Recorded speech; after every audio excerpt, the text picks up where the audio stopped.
Quick heads up. The thoughts and opinions expressed on this podcast are all mine and may not reflect those of our sponsors. So if you find yourself raising an eyebrow, blame me, not them. All right, here we go. Home sellers, actually calling all human beings, I have decided to share something pretty personal to me and my annual process. It's New Year, so this is kind of an obvious time to do this, but it has to do with home selling. But to be honest, it has a lot more to do with being happy and reaching your goals. And selling your home or lots of homes might be one of those goals. Between the holidays, I step back.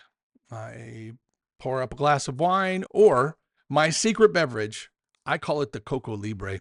It is a glass with ice, some Coke Zero, and a splash, be as liberal as you like, of Don Q coconut rum. You can also substitute Malibu if you can't get Don Q cocoa rum. You get yourself a plate of cookies or crackers, whatever you're in the mood for, and I want you to set aside a handful of hours in total isolation for this exercise that will change your year and hopefully put you on a path to where you want to go. And I call it my 80-20 life reset. It's not just about setting goals, but it's about creating a life, creating a business that truly works for you. Whether you're selling a home, whether you're running a business, whether you're working a job, whether you're just trying to get through the holidays, this episode is for you. So stick around. I'm going to share some very tactical advice that has helped me transform my life into the one that I used to dream about. Welcome to Talking Realty, the go-to podcast for home sellers who want to make more money, save time, and avoid headaches. Whether you're selling a flip, a new build, an income property, or the place you call home, you're in the right place. I'm your host, Glen Whitten, 20-year realtor and founder of the Ohio Property Group. Most home sellers hate paying huge commissions to realtors. Over here at the Ohio Property Group, we do all the same things as those other realtors, but instead of charging a 6% commission, we charge a low, flat fee. So not only do our sellers save thousands of dollars in commissions, they get better results. To learn more, head over to talkingrealty.com and pick up our monthly newsletter or any of our free home seller tools.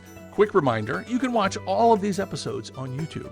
And if you're watching this episode, quick reminder, you can get all of these episodes on any major and almost every minor podcast platform. Now, let's get to it. Well, happy holidays, Merry Christmas, Happy New Year, whatever you're celebrating. I hope it is enjoyable. This is one of my favorite times of year. We get a very short little bit of breathing room here at the Ohio Property Group because not a lot of people are listing their house between Christmas and New Year's, although many people are getting ready to list their house. So we are busy on that front, just not quite the same level of urgency. But this is, as I said, one of my favorite times of the year, and not just because of all the music and the lights and the food, but because this is the time of year when I set aside one whole day, well, most of one whole day, to do my annual 80-20 life reset. So today is that day, and I thought, why not? Instead of doing what I was going to do this week for the podcast, I thought I would share this process with you. So without further ado, I will tell you kind of how this came about. It was about 10 years ago. I'm driving through the flat but beautiful expanse of Ohio. This was well before we went virtual. So I was still logging maybe 40, 50,000 miles a year. Well, during those trips, I don't like silence. When I'm in the car, I have ringing of the ears from years of playing in rock bands and going to rock concerts and stuff like that. So a little PSA for you as you start the new year, wear earplugs. If I have somebody there to talk to, it's fine. But if not, I've got some sort of audio going, whether it's great rock and roll music or audiobooks, something is always happening. With books, I alternate between nonfiction like self-help or personal growth, how-to books, biographies, business books, marketing books, you name it, and fiction, which is almost exclusively spy and detective novels. I've got a real weakness for these, like a lot of people, because there's about a jillion of them out there. Pretty sure they're not making them all for me. So after finishing this book, it was by David Fried. I don't remember the title, but it was one of the Cordell Logan mysteries. There's maybe 6 or 7 of these out, and they're different. If you listen to a lot of detective books, these are a little different. The guy's a pilot who also happens to do a lot of detective-like stuff, usually by accident. But anyway, very cleverly written. and fun to listen to and very well narrated. As I'm finishing this book, in the last few seconds, a screen pops up that says more by this author. So I'm at a stop sign and I tap what I thought was more by this author. What I had actually tapped was more by this narrator. Okay. Didn't even know they had that feature. I must have accidentally scrolled down a little bit. But anyhow, so I tap more by this narrator. And the very first thing that pops up is a screen which got me to pull over. The book was The 4-Hour Workweek, and this is the cover. All right. This is the cover of the book. Let's see if I can get it to focus in here. If you're, wow, it's really zooming in. I don't know how it's doing that. Anyway, so The 4-Hour Workweek is an intriguing title. It's by Tim Ferriss, and it's been around for many, many years. And it had been around for maybe 7 or 8 years before I found it. I had just never heard of it. But get this, the subtitle. This is what got me to pull over. Escape 9 to 5. Live anywhere and join the new rich. Well, okay. I'm 3 for 3 there. I would love to escape 9 to 5. I would love to live anywhere. And I would love to, I don't know what the new rich are, but hey, if they'll have me, be happy to join them.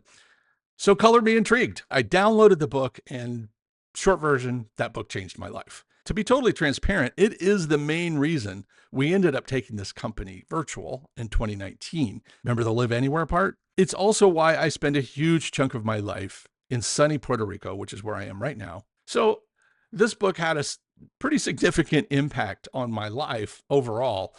But one of the many things in this book that I took away from it is this concept of 80-20.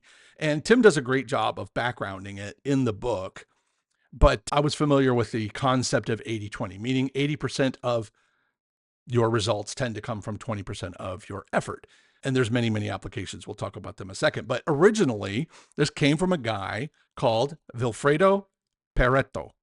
He's an Italian economist, was an Italian economist, who in the late 19th century noticed that 80% of the land was only owned by 20% of the population. So he noted that a small percentage of causes often lead to a majority of results, a pattern he noted in economics and well beyond that. For example, 80% of the peas from his garden came from 20% of his plants. But anyhow, this principle today is broadly applied across business. Time management, 80% of your results come from 20% of the time you put in. We also know that, let's say you run a store, 80% of your sales are probably coming from 20% of your products.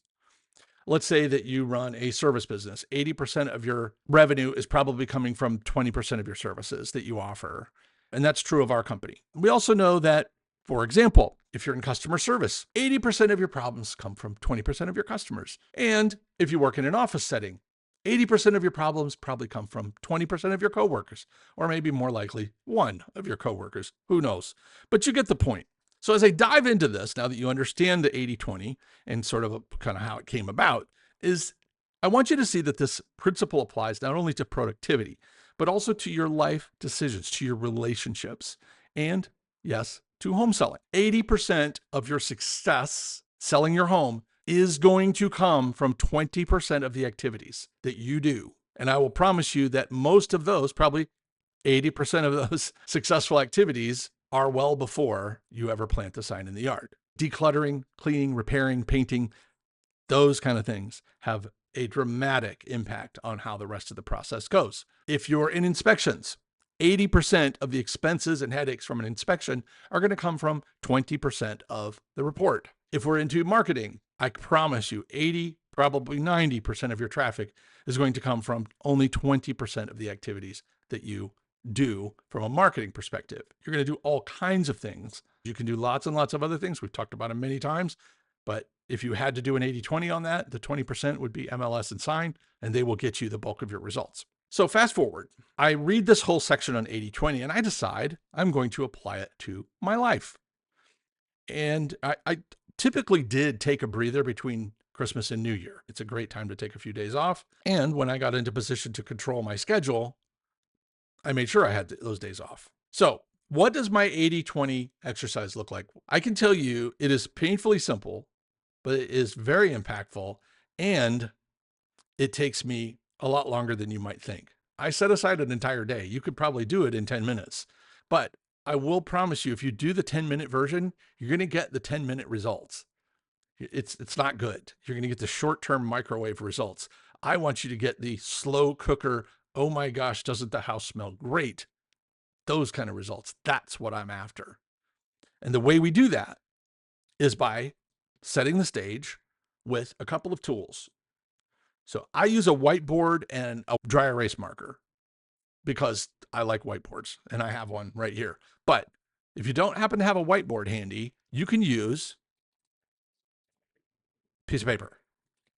You just take your piece of paper and you do one of these. Yeah, I'm not much of an artist. There you go. There's a line right down the middle if you're watching on YouTube. And you're going to draw a plus and a minus. How about that? Doesn't get any simpler than that.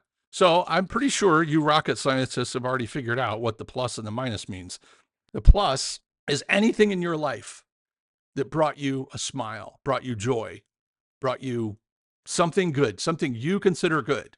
I was going to say money, but for some people, that's not necessarily a good thing. So I don't want to put that, loaded word in there. Whatever it is, connection, things that bring you joy. That's how it's marked in my head. Is if it made me smile, it brought me some joy, it goes on the plus side. And this could be anything. If it goes on the minus side, that means that somehow it cost me joy. I always say it sucked, something that sucks in my life. And whether I created it, whether someone else created it, whether it's uncontrollable, whatever, it goes on the list. So that's it. That's the first huge step. Draw the piece of paper with the white, like draw your whiteboard or your piece of paper, draw the line down the middle, put a plus and a minus, and start brain dumping. This is where the cookies and the Coco Libre or the wine really come in handy, because you tend to lose a little bit of your inhibitions. This is also why you should be alone. And I hope you get this, but take your phone, turn it off, and put it under your pillow. Get rid of it. Turn the TV off. I listen to a lot of instrumental music when I'm doing stuff like this. If it's got words, then my brain picks up on it and I get confused. But I tend to do this with just some soft elevator type music in the background that you won't notice. All right. So I've set the stage. I got my plus, I got my minus, and then I just start vomiting on the page. Anything that comes to mind. I go back through my year. I have a goal sheet that I do every year. It's hanging up right over there. And it's hanging up because I want to see it all the time. And it's got, 8 or 10 goals on it.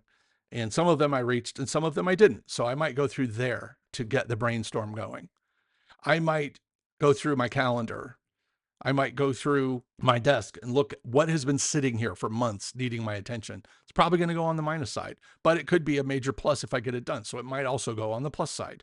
All right. You set the rules, but I can't emphasize enough that you need to be honest. So things that bring you joy, things that suck, you're going to put them all down. All right. This could be health stuff, stress causing things. These could be activities, obligations. It could be opportunities, people. Well, it's not unusual at all for my list to have some people that bring me joy and some people that suck on my list. Places you have to go, places you get to go. Accomplishments, ones you made, ones you didn't make. Failures, successes, however you want to shape it up. Get them all down, no matter how small, no matter how major. And trust me, you're going to get about halfway through this list and you're going to figure out that there's some big ones you're purposely not writing down. That's where the alone time, the silence, and either the sugar high or whatever it is that gets you going starts to kind of melt your inhibitions a little bit and get them all out. So for years, I have used this thing called the Full Focus Planner. It's a hardbound analog book. I know there are literally dozens and hundreds, probably thousands of electronic life management techniques out there. I've tried probably most of them and I've failed at most of them. So it's not that they don't work. It's just that they don't work for me. I'm an analog guy when it comes to this stuff. I have to have pen and paper to sit down and plan my day, plan my week, plan my month, plan my quarter, plan my year. I have forced myself to become a planner because as an entrepreneur, I don't have a boss telling me what to do and what not to do. I don't have a company agenda that comes down from on high that directs my activity. Justin and Tasia and I, we are the company. We decide the direction of the company. Most of my day is that there's nobody making sure I punch the clock in and out. Nobody making sure I take or don't take breaks. Nobody's tracking when I start and stop, except maybe my wife. She's out today. So for years, I've used this Full Focus Planner. And I love it. I know you could sit down and do this exercise on an Excel spreadsheet. You could sit down, open your Google Sheets, and start your own. I know that. I'm going to ask you not to do that. I'm going to ask you to stay analog on this. Not to mention, when you open up your computer, lots and lots of distractions start to pop up, like notifications, and then all of a sudden you're doom scrolling on Facebook or Instagram or wherever it is you do that sort of thing for the next 5 hours. So I've heard. Not that I've ever been guilty of anything like that. Okay. So you've got all your list, your pluses, your minuses, your things that bring you joy, your things that suck. And the next thing you need to do is review and reflect on these items. Once you're convinced you've gotten them all down, and you may think of others and jot them down, that's fine. Because we're not looking to solve all of them. We're looking for, you guessed it, the 20% of the things that are good and the 20% of the things that are bad that are creating most of the joy and most of the pain. That's what we're after. The Talking Realty podcast is brought to you by our friends at Associates Title. This team is shaking things up by focusing on what truly matters, putting the customer first. Whether you're buying or selling or investing, for sale by owner, working with a realtor, they've got your back with incredible cost savings and the latest technology to streamline the process. Their secure online portal keeps everyone in the loop, from buyers and sellers to lenders and agents, all while keeping your data safe and communications crystal clear. If you're getting ready to make a move, don't underestimate the importance of having a great title company in your corner. Check them out today at associatestitleinc.com or call my friend Ryan Phillips at 614-419-2418. Don't leave your title company choice to chance, and definitely don't let the buyer or their agent make that choice for you. All right, back to the podcast. So the next step is to get out your highlighter after you've written them all down, you reviewed them, you've reflected on them. Again, this thing takes time. You can do it quickly. I just don't think you should. I think you need to give it time to gestate, to, sort of get mixed up in your brain. It's like a good pasta sauce. Sometimes it's better if you just let it sit for a while. Just let it simmer. Food for thought. Now I'm going to get out my highlighter. Or if I'm working on my whiteboard, I'm going to use a different colored marker. I'm going to I'm going to circle it. I'm going to underline it. Nothing too fancy, but I want to go through and I want to start narrowing that list, because I'm looking for the biggies. What are the whoppers? What are the one lever that moves all the other levers? That's what I'm looking for. And I'm looking for the 2 or 3 things on the plus side that brought me the most joy, that brought me the best results. And as you can guess, the 2 or 3 things on the negative side, on the suck side, that brought me the most pain, that drained my joy, drained my time, drained my energy. The thing that when it pops into your head, you get the pit in your stomach, or you get I don't want to do this. Those are toxic pieces of your life. And on the other side are the things that charge your batteries. So what we need to do is distill out, tease out from that list, 2 or 3 on the plus, 2 or 3 on the negative. I think it goes without saying, but if you find something on either side that you feel is beyond your control, I'm going to challenge you to keep going deeper. For example, many years ago, snow was on my things that I don't like. Now, I get it. Some people love it. And I don't mind. I don't mind looking out the window at snow-covered trees, and if there was a horse with some sleigh going by, I'm sure that is very moving. It's really cool. I just don't like cold weather. I don't like driving in snow, and I definitely don't like shoveling snow. I did it for several decades. I've always lived in the Midwest, so you get it. Anyway, I can't control how much snow comes down, but I can, if I put my mind to it, control where I live. Because guess what? There are places on this planet where it never snows. How about that? So when you put something on your list and you're teasing them out, and it does appear to be something you have no control over, I'm going to ask you to shift your gaze. Look at it from another angle and ask yourself, okay, I can't control that, but what can I control that might solve it or increase it? So as a very real example, in my younger days, I worked for some people that I loved working for. And I know you know where this is going. I also worked for one or two that I did not care for, that we didn't see eye to eye. Well, I have no control over who the company puts in charge of wherever I'm working, but I have 100% control over where I'm working. Something to think about. This process can be extremely difficult. It can be very painful. It can also be very enlightening. But if your plan is to make 2025 better than 2024, then this type of exercise is necessary. You have to become intentional about your days, about your hours. You know, I'm as guilty as anybody when it comes to not planning my work time as well as I should. I work very hard at it, but I will tell you where I really suck is planning my off time. And there are phases I'll go through when I'm planning where I'll say, "Oh, there's a day off," and you'll just skip it in your mind. You're like, "Oh, I'm not working that day. I don't have to write anything down." I disagree. So this is part of it. I have to remind myself every year that if I want to get the most out of life, I need to be as detailed about planning my free time as I am about planning my work days.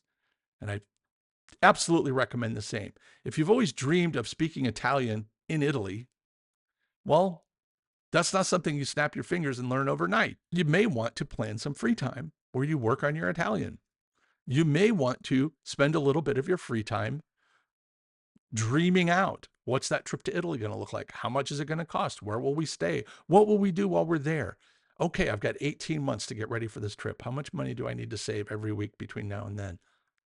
So that's what I'm getting at, is that many things in life are fantastic dreams, but you can get there. As an example, moving to Puerto Rico is not something you just wake up and do on a Tuesday.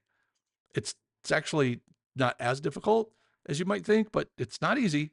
It took a lot of changes. And so when you identify something that's on your dream list and you want it to come true, you can say to yourself, I'm here, over here, and this is where my dream is. It's over here. All I have to do is work out the part in the middle, is to get from here to there.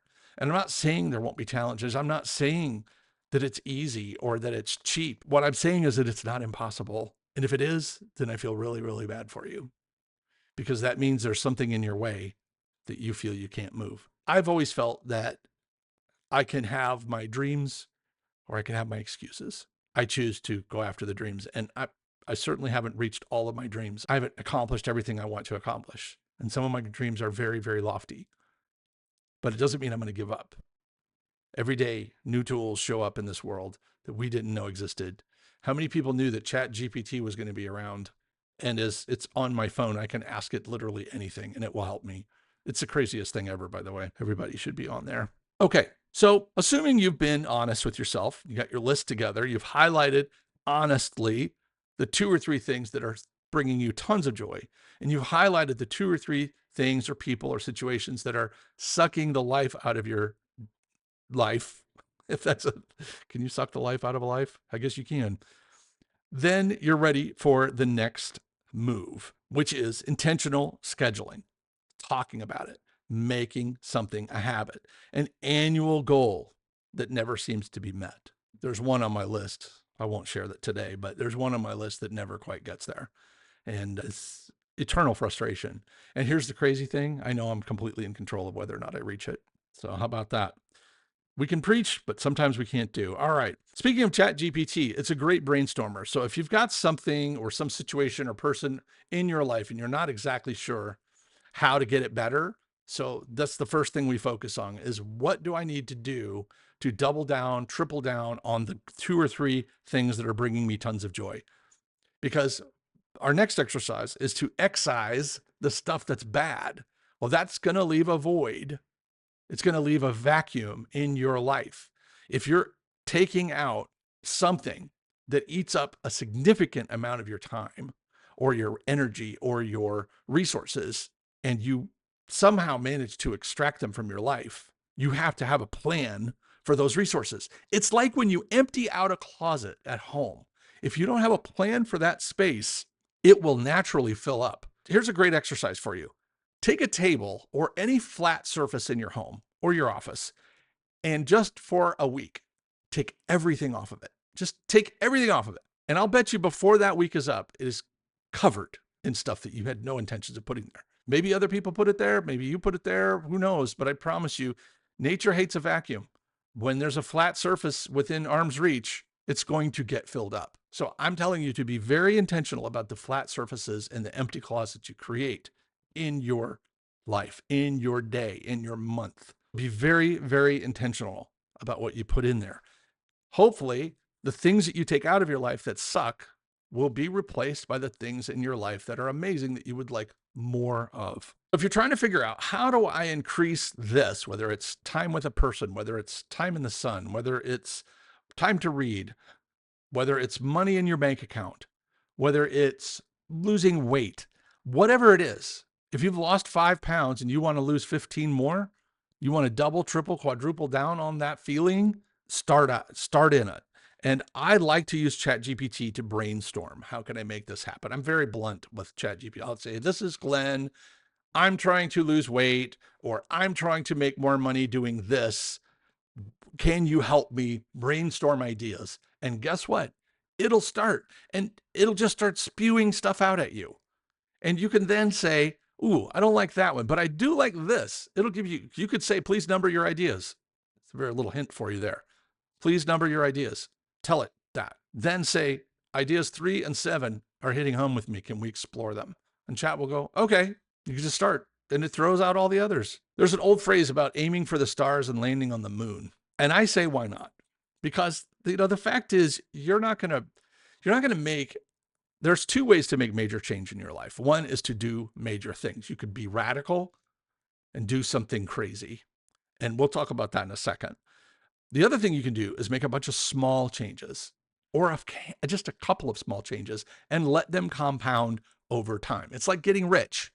You can win the lottery and you can get rich overnight. Odds are that's a tougher thing to do. But you can also get rich by setting aside a few dollars a day or a week over a long period of time and letting it compound. So there's a couple of ways to attack the change that you seek in your life. In the course of 365 days, it takes just as much time to do radical stuff as it does to do mediocre stuff. So what's the difference? The difference is the perceived risk. Well, if I do something radical, yes, something radically good could happen, but something radically bad may happen. Well, as my dad used to say, you pays your dollar and you takes your chances. But if you're going to do something radical, you have to detach from the norm. And if you've had the same goal on your goal sheet for year after year after year, I want to be debt free. There's a very popular one. I want to be 25 pounds lighter. There's a very popular one. I want to eat better. I want to feel better. I want to see this person in my life more. I want this job. I want to go to this location. All right. And then year after year, you get to the end of December, and guess what? It hasn't happened yet. It's because you didn't take the action necessary to make it happen, to make it part of your life. You can do it slowly. You can do it radically. So if you are in the radical mood, get ready, because it's not very comfortable. Your success in life depends on the number of uncomfortable things you're willing to do. You do normal things, you get normal results. You do abnormal, crazy stuff, you can get some very crazy results, good or bad. This also came from the 4-hour work week, by the way. I like the exercise of fear setting, and I will see if I can link to a tool in the show notes for fear setting, because this is an amazing exercise. It comes right out of the book. And the question you ask yourself is, let's just use, for example, my little move to Puerto Rico. What if I do this? What has to happen in order for me to be able to do this? Okay, well, I need to figure out where I'm going to live, how I'm going to make a living, and a handful of other stuff, some practical things having to do with, where do I buy my food? How do I get a car there? Can I drive there? What about health insurance? So I had to answer a bunch of these questions.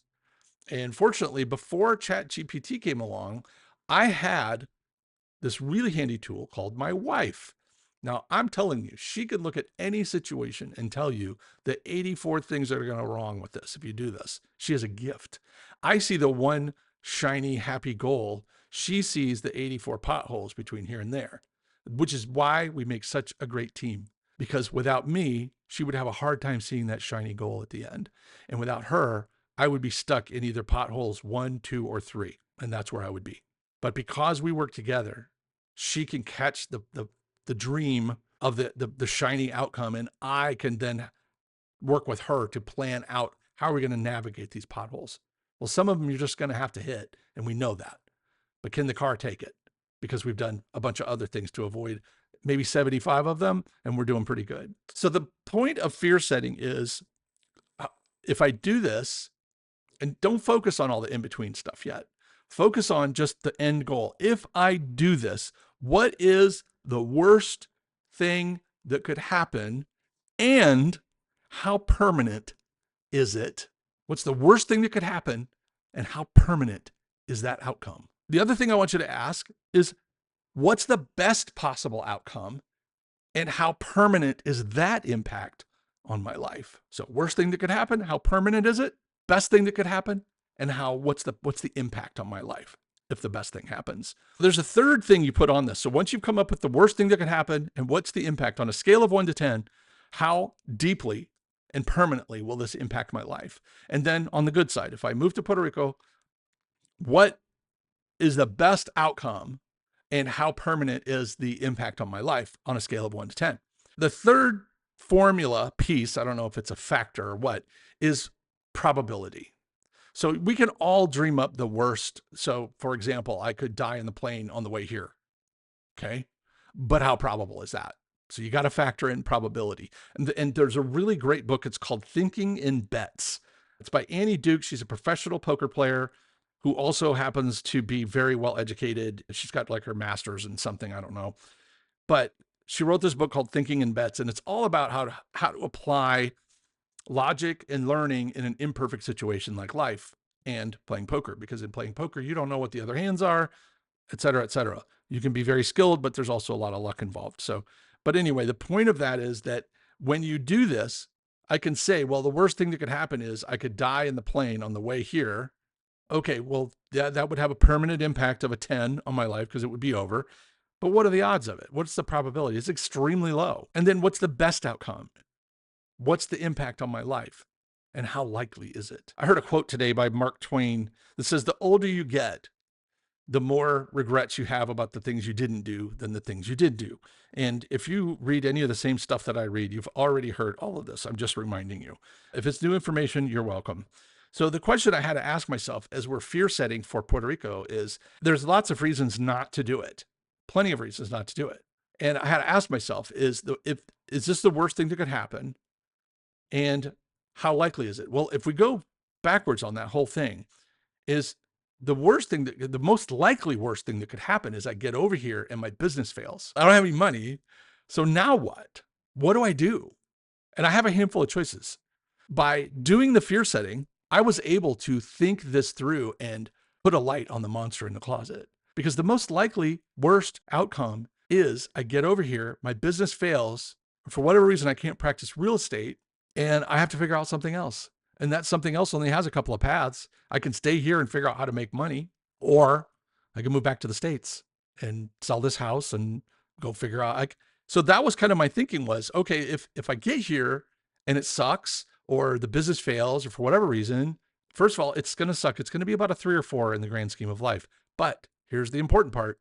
It's a temporary 3 or 4, because I can find other ways to make money. I can also go back to doing what I was doing before. I know how to do that, and I was pretty good at it. So I could definitely go back and do that. All right, so now, great. I lick my wounds, I go back, and I get a great story. My sister works in HR. She's been in it for many, many years, and we swap a lot of great stories. But one of the things she told me is that if I'm sitting in an interview and this guy tells me he moved to Puerto Rico for a couple of years and it didn't work out, and now here he is applying for a job in the States, that interview has just gone in a completely different direction, because no longer is it going to be about this person and their qualifications, their skills and ability, whatever. We'll get to that. Let's talk more about that time you lived in Puerto Rico. Let's talk more about that trip you took around the world. Let's talk more about that time you took a year off and wrote the great American novel. Because what you're telling this person who's been sitting in this office, hey, I went out and lived some life and it didn't quite work out, but man, did I have a good time. I promise you, you are now at the top of that stack, assuming you're not completely unqualified for the job. But let's say I get here and it works out, which it has. We're coming up on 5 years. What's the impact on my life? The impact is incalculable. There is no scale. All right. I'm happy. I'm right by the ocean. I get to go to the beach. I get tons of visitors, tons of visitors. I got relatives, swear I did not know I had. Turns out we're related. You know how I found out? Because they emailed me and said, "Hey, you're my aunt's cousin's sister's brother, whatever. We're coming to Puerto Rico." Oh, really? I guess we're going to get to know each other. And I've met so many cool people that way. Relatives, friends, some of our people that we used to work with, my wife especially, some of her old coworkers have made trips out here, and several more are making plans to come out here. My kids, all my kids live in Ohio. They're all grown. They all live in Ohio. I see them more now that I live 2,000 miles away than I did when I lived 2 hours away. Now, shame on us, but that is life. And here's the really cool part. When they're here, they're here. All right. When I see them, it's not for 2 hours at Christmas. It's not for 2 hours at Thanksgiving. It's not for a 4th of July party with 100 other people there. When I see them, they're here and they're here all day, every day. And we get to have breakfast together and coffee, and we get to go see the island and go to the beach together. We're really, it's like we're all on vacation together. And it's freaking amazing. So not only do I see people and more people more often, but I have much more quality time with them. All right. So all of that to say this, if I had not done this, I would have passed up probable 8, 9, 10 level impact on my life for the good, because I didn't want to risk a temporary 2 or 3 or 4. Now, if you're a naysayer, you're going to find lots and lots of holes in my argument. I get it. And that's okay. And that's where you are. So the moral of that particular fear setting, and I actually did fear setting on this whole move, taking the company virtual, moving to the Caribbean. And yes, we still spend a ton of time in Ohio, but I spend a ton of time here too. And that goes back to what Tim Ferriss said. Escape 9 to 5, live anywhere. I don't know about that new rich thing. I haven't figured that one out yet, but maybe I should read it again. But my best is I get to live in the Caribbean. I get to see the ocean. I get to visit the beach. I get to have tons of friends and family come and visit me. And I've met tons of new people here. And by the way, super bonus, I do not have to shovel snow. Worst, I fail. I sell my house. I move, update my resume, and I get right back to what I was doing, get back to the life I had, but with a very cool story and a lot of cool photos. For me, that was an obvious choice, but it definitely wasn't easy. What I remember about that whole process now that we're almost 5 years in is it was probably more a lot of unexpected roadblocks. But since we had our eye on the prize and I had my wife at my side, it was something we could do. And we did. Most home sellers dread inspection and appraisal problems. Our digital course, Living to Listing, teaches you how to turn any property into the perfect listing. So you sail through inspections, sail through appraisal, and sell much faster and for more money. In Living to Listing, you'll get dozens of checklists, tools, and walkthrough videos from yours truly for every step of the way. And here's my promise. If this course doesn't make you money, save you time, help you avoid headaches, doesn't meet your standards, or you just don't like the way I look on camera, let me know.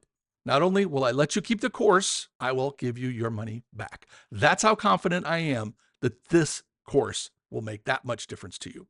Check it out today. Head to livingtolisting.com. There are free preview videos so you can try before you buy. That's livingtolisting.com. Let me know what you think. All right, back to the podcast. So little goals. So if you don't want to do something crazy like packing up and moving 2,000 miles, I get that. Okay, maybe that's not your thing either. But maybe your thing is something equally as crazy for you. All I'm saying is if you're going to do it, do the fear setting exercise. Identify for you, what's the worst thing that could happen? What's the impact? Is it permanent? And how probable is it? And oh, by the way, what's the best thing that could happen? Is it positive? What's the best thing that could happen? Is it permanent? And what kind of level of impact and how probable is it?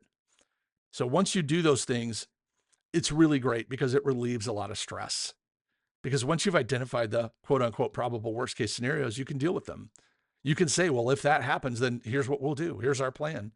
Now you don't have to let the monster attack you in the middle of the night because you have already attacked it and slayed it. It's already done. It's on paper. But let's say you don't have these giant goals and you've got little goals. that's fine. If you don't want to take radical action, then take some action and be very, very intentional about it, because little goals multiplied over long periods add up to huge results, and they're not nearly as risky. So as an example, I could choose to eat a cookie for lunch every day, or I could choose to eat a banana or an apple or a leafy green lettuce, or I don't know much about vegetables, so I apologize. My kids are all into asparagus and Brussels sprouts. I have no idea where they got that. It wasn't from me.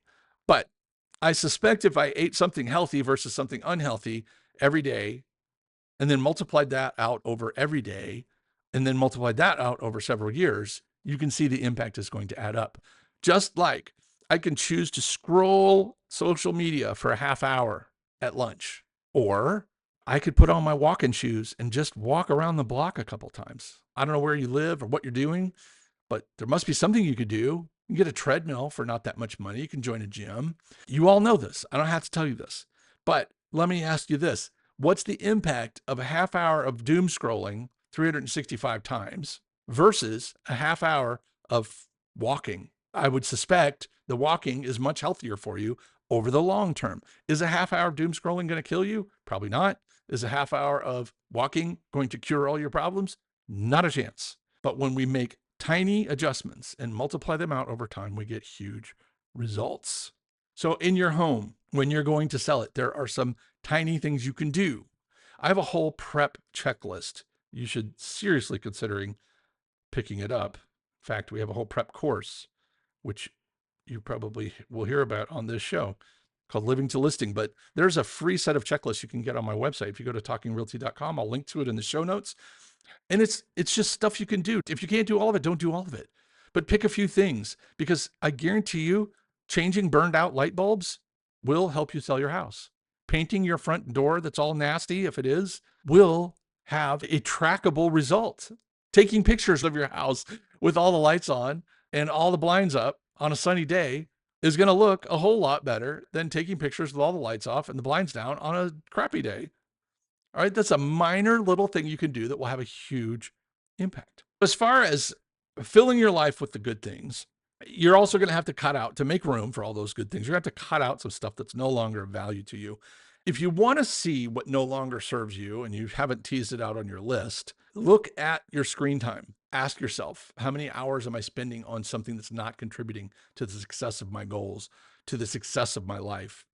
Check your fridge, check your cupboards. Maybe there's things there. They always say the diet battle is won or lost at the grocery store. So guess what?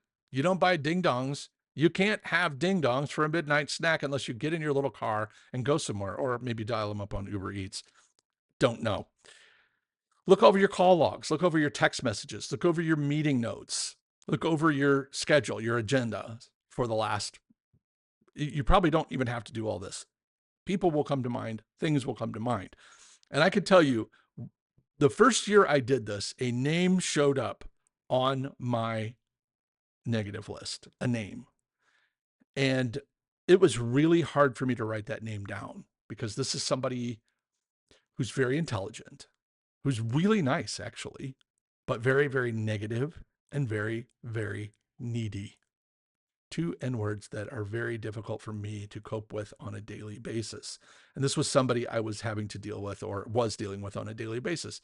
Nice person, super smart, but very negative and very needy.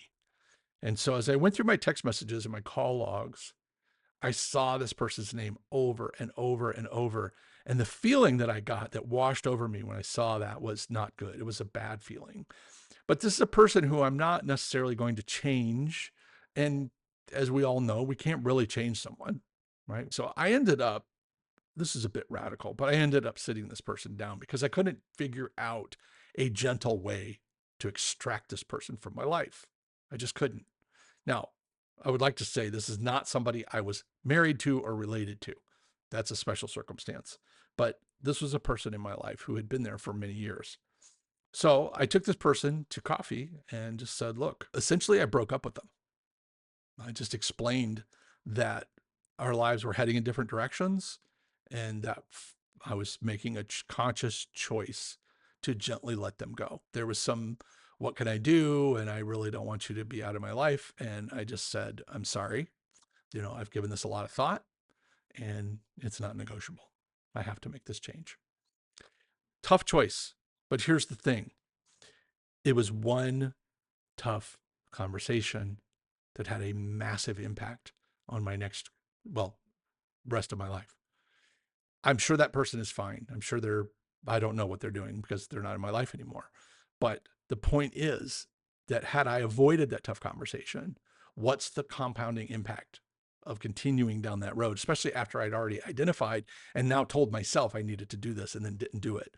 Not good. You are the average of your 5 closest friends. You are the average of the 5 people you spend the most time with. Well, this person was one of those 5, is no longer one of those 5. I needed to make that conscious, very difficult choice. Everything you want, this is also from the 4-Hour Work Week, everything you want is on the other side of your fears. The things that you fear the most, they're on the sucky list. They're on the negative side of your ledger. And you can choose to ignore them for another year, or you can choose to be intentional about finding a way to eliminate them or minimize them. There's a great book called The Obstacle is the Way by Ryan Holiday.